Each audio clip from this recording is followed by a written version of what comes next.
All right. Welcome all to the sixth episode of the Teaching Podcast, a series of open discussions about interesting scientific topics around teaching, a European-funded project on a computing toolkit for building efficient autonomous applications which are leveraging humanistic intelligence. And today we have the pleasure to host Georg Macher. Hello, Georg, welcome. I hope the pronunciation of your surname is correct. uh, yeah, just to introduce Georg, Georg received a master's degree in telematics and a PhD in electronics at Graz University of Technology. And he worked as an R&D project manager, focusing on autonomous vehicle projects, mostly in safety and cybersecurity in AVL. In September 2018, he joined the Institute of Technical Informatics as senior scientist and leads the Industrial Informatics Research Group.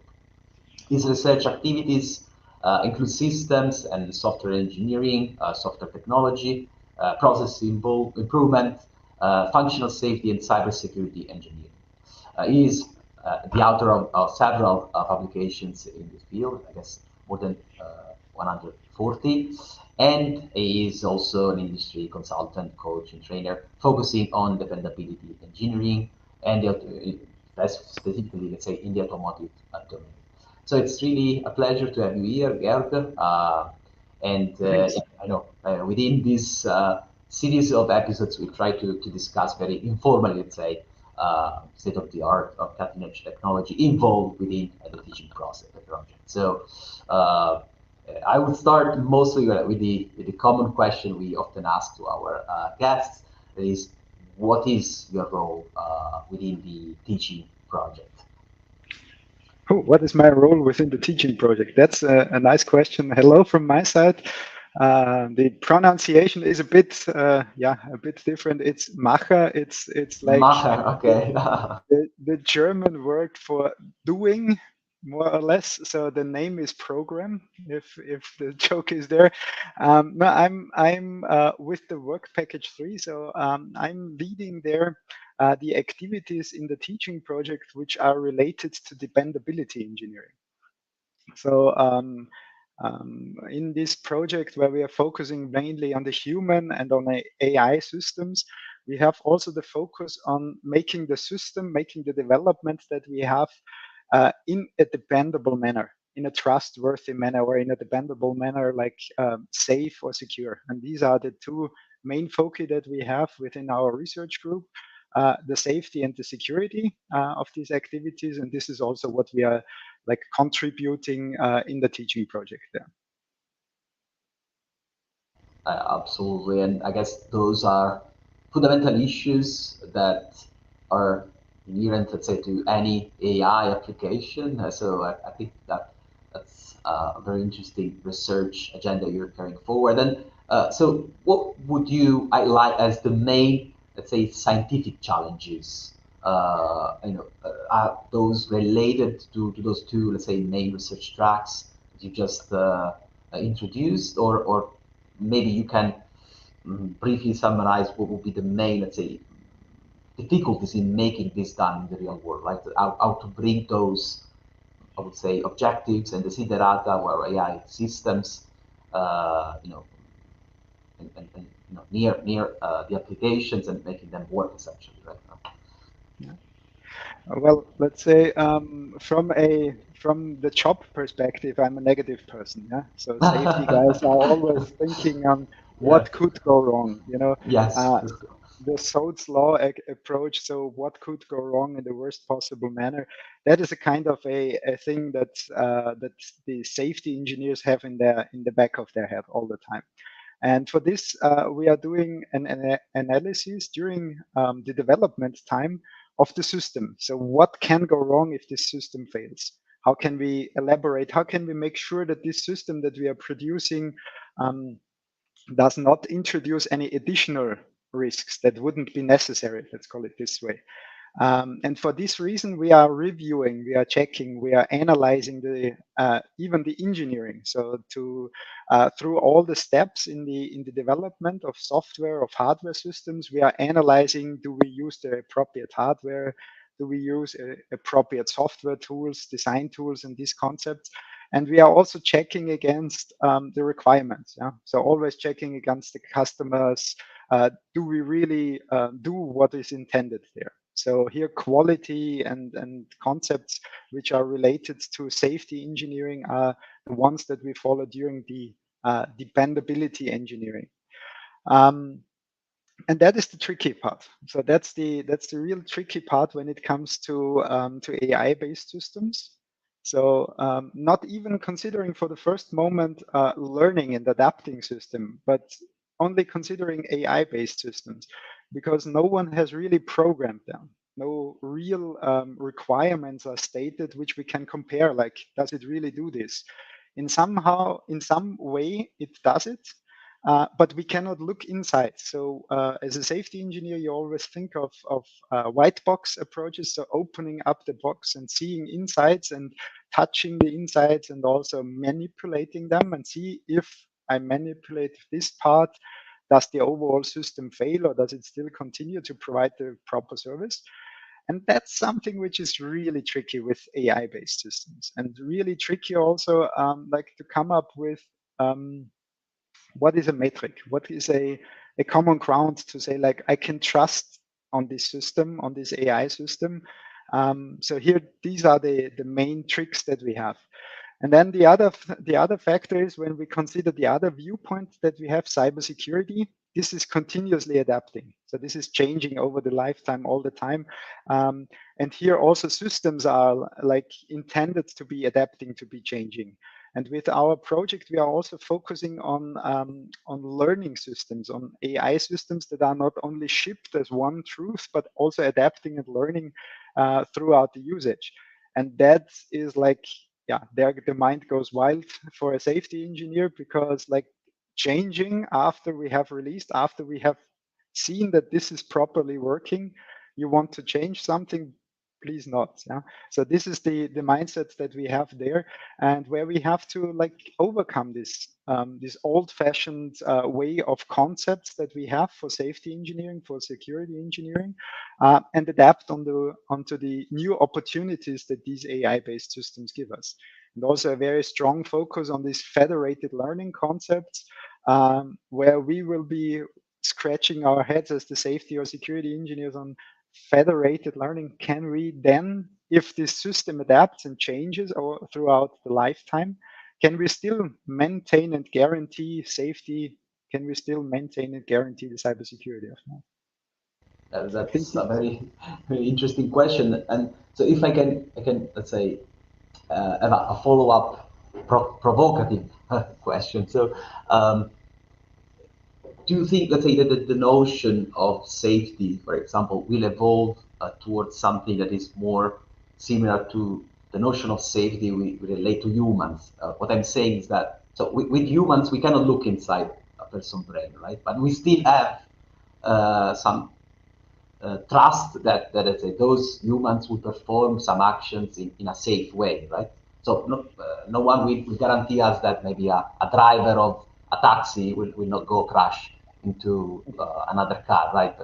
But we trust that it's safe to go and travel by taxi. So do you think that also in AI, computer science, we will move towards this notion of, let's say, more, I would say, less dramatic interpretation of safety and more blurry one, or do you think that we will try to have even more grounded safety in those future systems? Well, there is some concept, some approach which is related to this, where we see the trend also to going for driver's license of AI systems. So that these concepts, like you also mentioned with the human driver, we give them a driving school. We let them, possibly in some of the European countries, we have speed limitations. Let them like only go for certain limits, or limit the size of the cars that they can drive in the first years, and see so that they get slowly into this. So that is definitely one of the concepts that are mentioned in some safety engineering parts. The problem, or the intention, or the original mindset of safety is, give me a number. So give me a measure, whatever that measure is, give me a number for this, then I can trust, and then I can reproduce this, copy this, and have not only one car, but have a million cars. Yeah? The concept that we have to think of is also, if you're producing a million cars autonomously driven, that may all be the same. They may all do the same actions. So this is like, do you trust now the driver A with the black hat, or the driver with the white or red hat more? So this is like a very crucial point on this. So from the engineer's perspective, I would say we want to have some measures, some hard facts. So there is the other way of approaching this topic, is also on data-driven engineering, so that we focus on the data, the training data, and like make sure that the car within the testing, or the AI system within the testing scene before we deliver it, goes through all the potential problems and situations that can occur. So that would be another concept that we would follow. So these are currently, we are there in research. There's some dynamics there. There are these competing major streams, I would say, that we have also elaborated a little bit on, is like behaving like a young driver that has a driver's license, and trying to bring the driver's license, the AI, on this. While the other concept was like trying to give the AI all options, all the scenarios, elaborate on this, and be trained on this. So these are like two streams that we can follow up on that.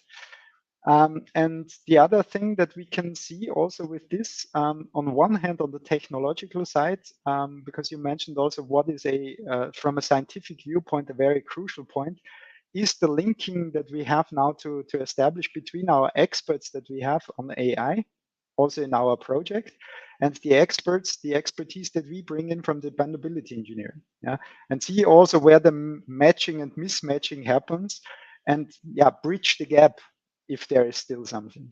And the other thing that we can also see with the AI system is the social technology impact that it creates. And with this social technology impact, we might have also the option to like come from a different viewpoint, and come also with different methods to cover these things. But as you said, you don't know probably your doctor, your dentist, before the first time you come there, but you have some level of trust, and you have established this level of trust somehow. And that would be also the thing that we would need for the AI system that comes from, I don't know, Italy, from Greece, from Spain, from somewhere.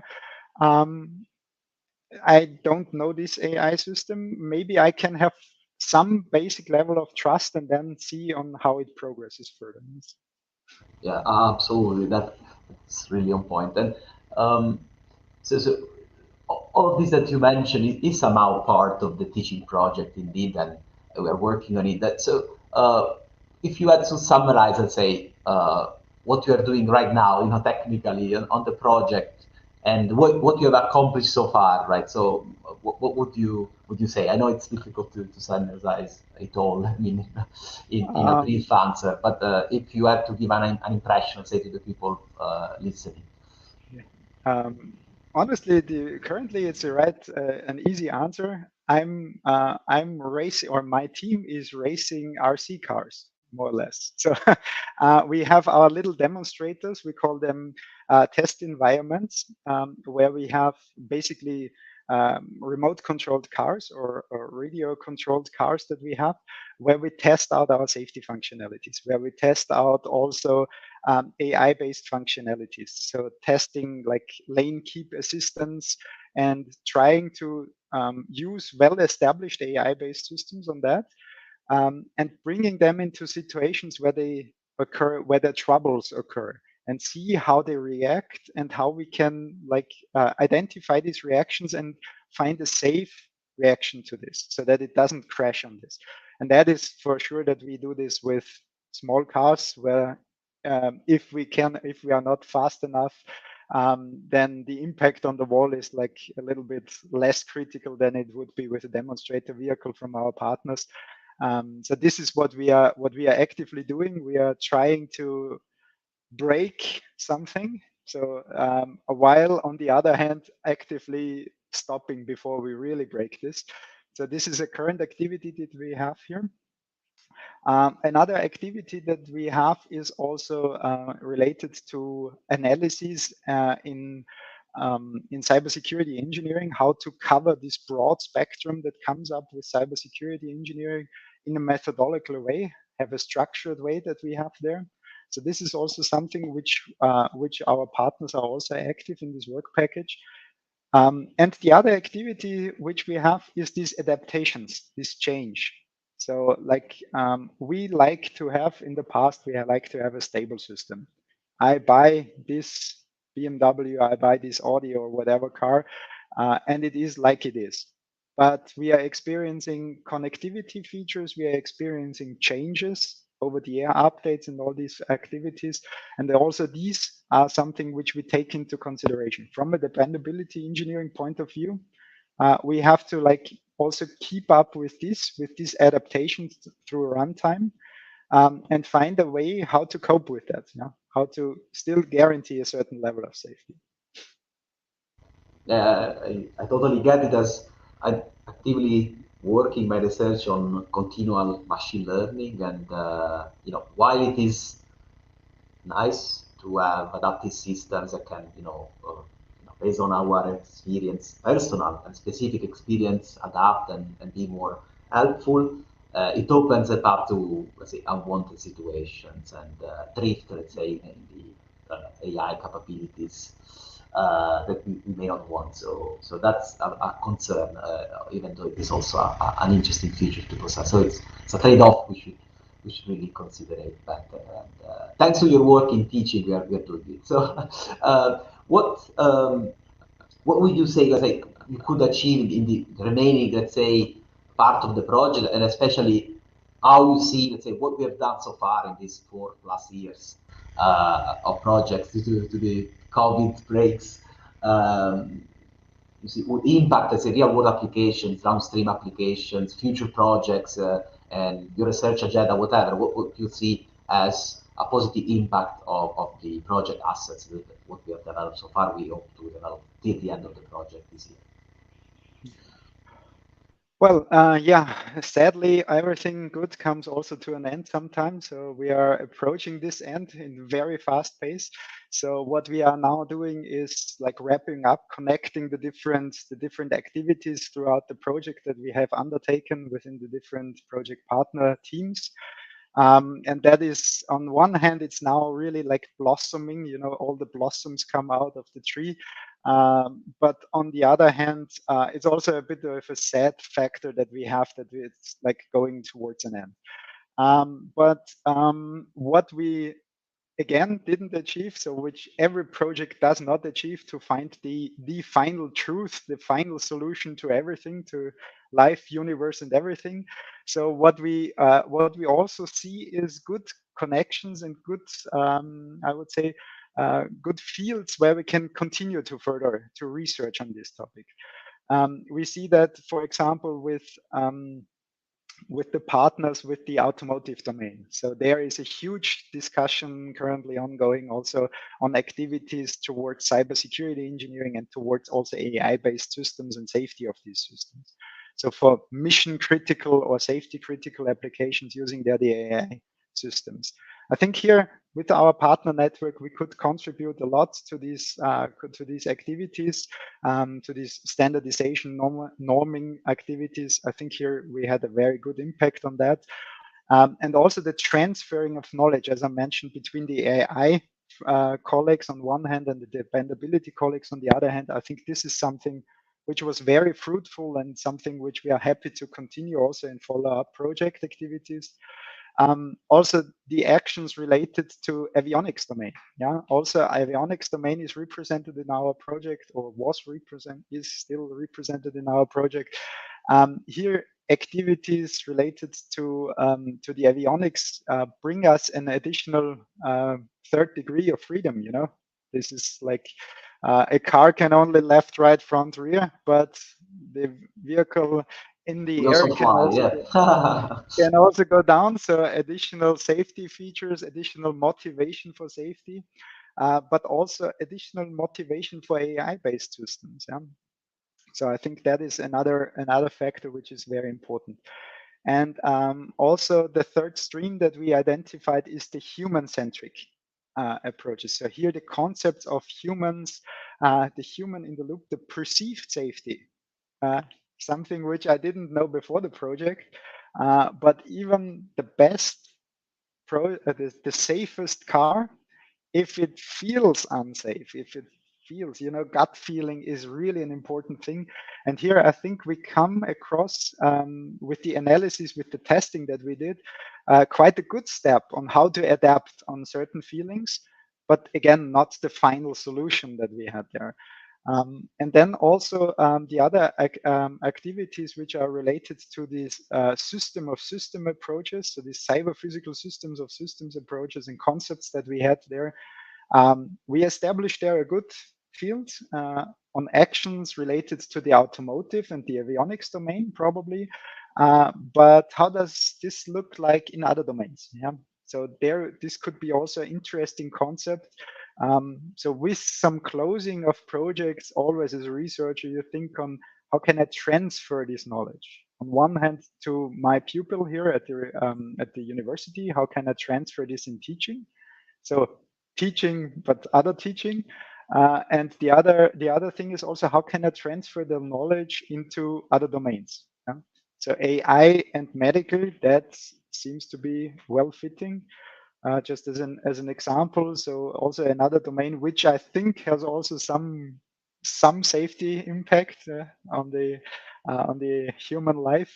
So that would be something. The other concept would be like economies, that we go into circular economies, value chains there. So that could be also something.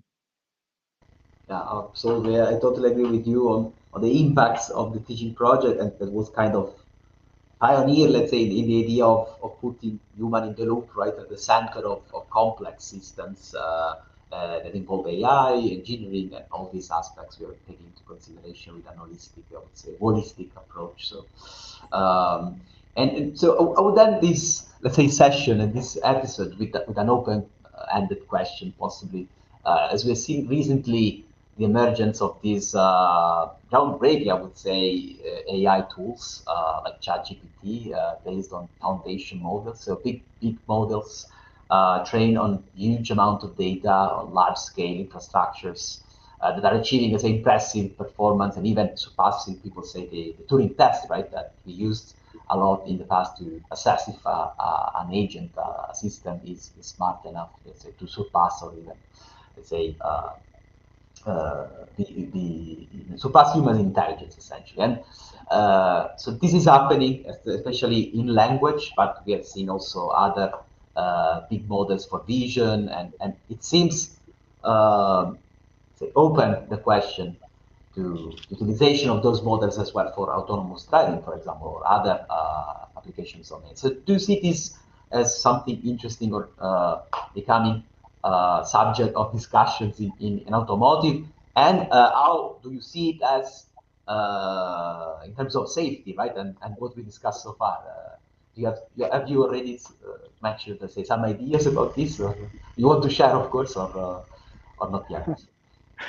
Maybe the question should be answered by you. You are the AI expert on that topic. And maybe you are also more positive set to this than me. And as I told you, it's a lifestyle. It's something that the safety engineers have, always a bit of a negative impact. But I would say two sides, two things. First thing, it's like in the media, this is like pushed up. We have the hype cycle, and this is really like on the hype cycle, and we can see that ChatGPT as an example, or different other search engines like Bing Search, or they could do amazing things. Yeah, there could be a huge impact we have from these systems.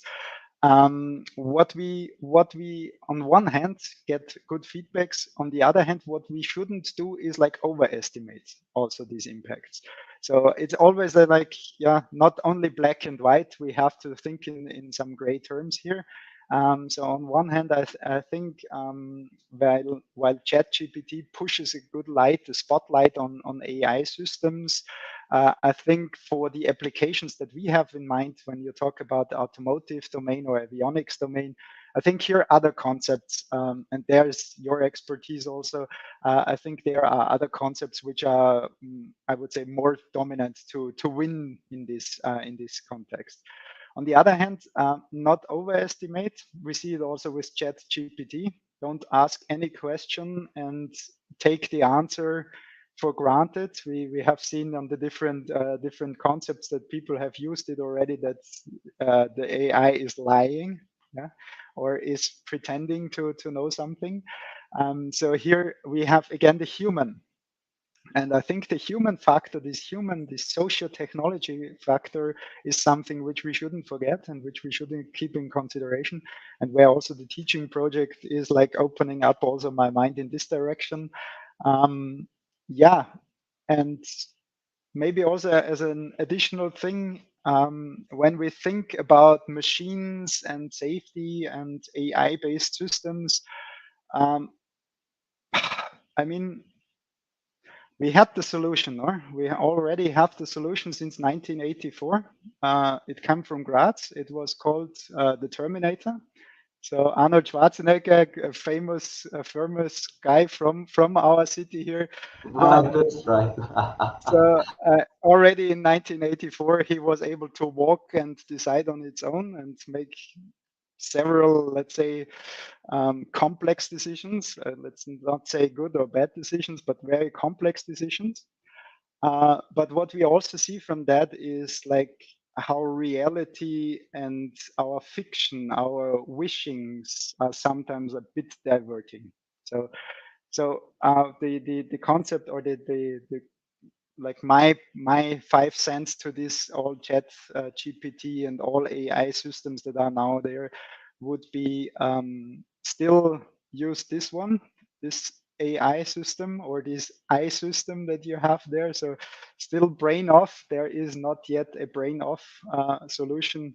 So I think when we are doing this in synergy, it would be pushing us. But the switch the brain off button, that's not yet.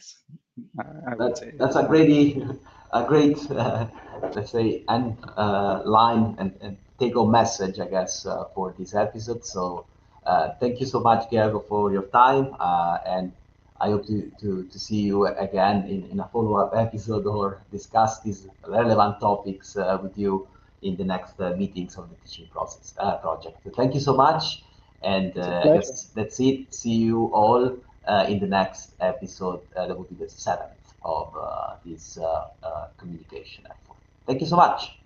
Thanks. Bye bye.